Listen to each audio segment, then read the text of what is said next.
What's up, ladies and gentlemen? How are you all doing this evening? Welcome to another episode of Cinetober through November, like I said I would do. Ladies and gentlemen, as you know, I am still rocking the Stars t-shirt for Resident Evil because we are getting a new Resident Evil film this month. After all of those years of those Paul W.S Anderson movies, we finally have a new Resident Evil movie coming out. I decided let's go back and watch those Paul W.S Anderson Resident Evil movies. My gosh, what am I doing with my life?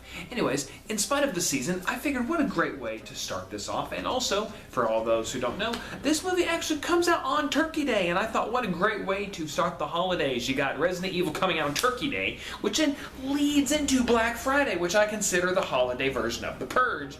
And then it goes into Christmas. So let's sit back, relax, grab your berets, grab your Joe sandwiches, grab a drink, because it's time to discuss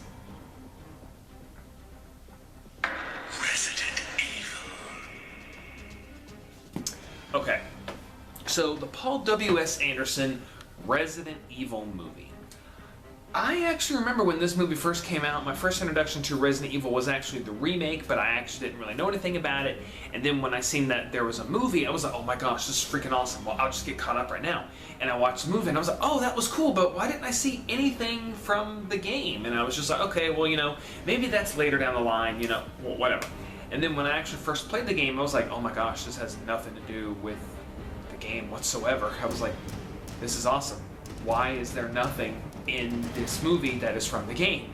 But, after a couple years, I was like, maybe it's not that bad. And I went back and I gave it another look. And I will say, the positives of this movie, Paul W.S. Anderson actually has this movie having a really good soundtrack. And it's actually produced by Marilyn Manson, of all people. The soundtrack is really good, and he did throw in some interesting stuff, like the way how he designed the T-virus tubes and the antivirus, like how just like that strand, that spiral strand, it kind of makes me think of like what our DNA strands look like. I thought that was really cool that they actually added that and they brought that to life. I really enjoyed that. The effects on the creatures look really good, except for the liquor.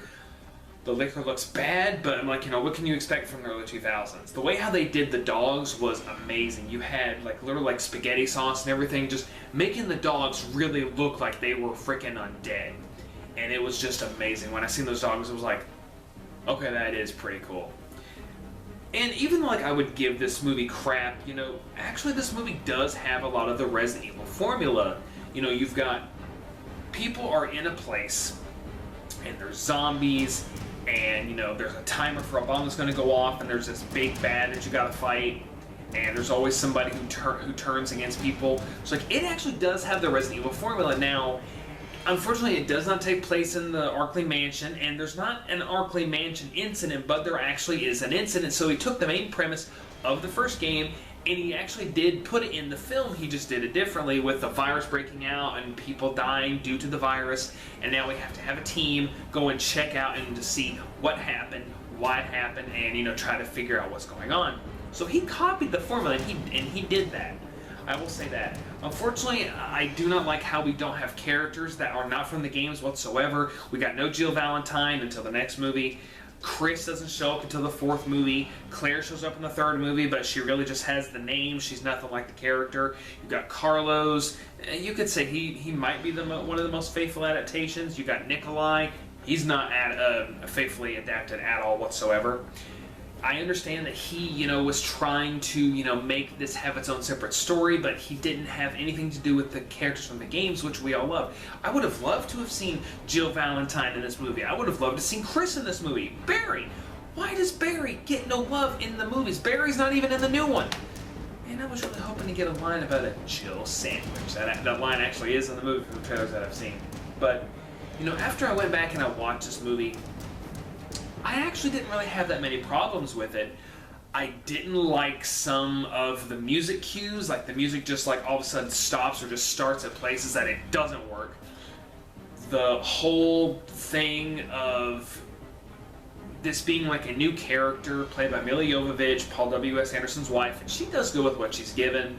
The whole amnesia thing, and she's trying to take Umbrella down, and then she starts doing weird Matrix kung fu fights. That threw me out. I was like, I'm in this movie. Oh, okay. And it's gone. The fact that they brought in a monster just to have a monster, like they clearly couldn't do the tyrant, but they brought in the liquor, which actually is an evolved form of a zombie. And there actually is a line when the hunter does kill somebody, the Red Queen, which is kind of the antagonist in this movie, but also at the same time not really, she says whenever this thing feeds, it will mutate and it will become a faster, stronger hunter. Why not just bring the hunters in this movie? I would have loved to have seen a recreation of that POV shot from the remake of the game. It would have been awesome. It would have been scary.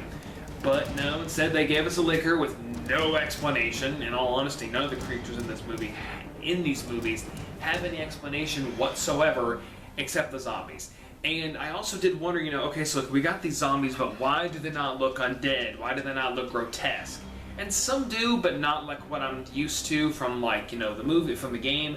But the difference is, I realized, and it does say in the movie, oh, these people have only been dead for like maybe 5 hours. So, okay, I can understand that. Whereas in the game, oh, these people have been dead for days, maybe months. And so I was like, okay, that kind of answered my question. You got some characters who just look overly confused, and it is kind of like a lot of the same actors that Paul W.S. Anderson keeps using in his other movies. So, it's a good thing that they'll always have work. But overall, after watching this movie again and seeing how it, set up for the sequel, and it actually set it up right, and they actually follow up with some stuff in the sequel, I actually would say that this movie actually is not that bad out of the group. I would probably say, I would give this movie a B+. I would say if you're wanting to get caught up and you're wanting to, be ready for the Resident Evil movie, go give this a watch. Or if you're looking for actually a good video game adaptation movie, I would say that the best video game adaptation movies we have are as follows. Super Mario Brothers, I'm kidding. Silent Hill, Resident Evil, and Assassin's Creed, I would say, are our best video game adaptation movies that we got. Guys, I am so glad that we are getting another Resident Evil movie. I am so pumped for it. Don't forget to hit that like button. Give it an elbow drop. Give it some likes. Don't forget to spear that subscribe button. And give me the 1, 2, 3 for the next video. Because, guys, we've got a lot to cover with Resident Evil. Have a good afternoon, guys. And stay safe.